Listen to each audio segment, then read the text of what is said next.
দেহের ঔষধ ফার্মেসিতে থাকলেও মনের ঔষধ আছে হাদিস কোরআনে। আলহামদুলিল্লাহ, রাসূলের মত পথ অনুসরণ করি, আল্লাহর হুকুম মানি, নামাজ পড়ি, মনকে সৎ পথে চালাই, অসৎ পথকে নিষেধ করি, সৎ পথে কাজের আদেশ করি। এটাই একজন মুমিন মুসলমানের কর্তব্য, দায়িত্ব।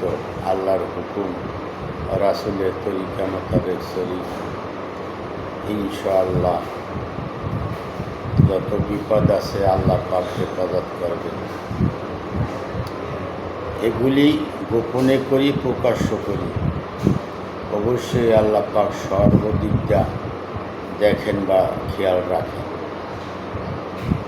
কোনো উসিলায় আল্লাহ পাক যে কোনো ধরনের বিপদ থেকে আল্লাহ পাক হেফাজত করবে।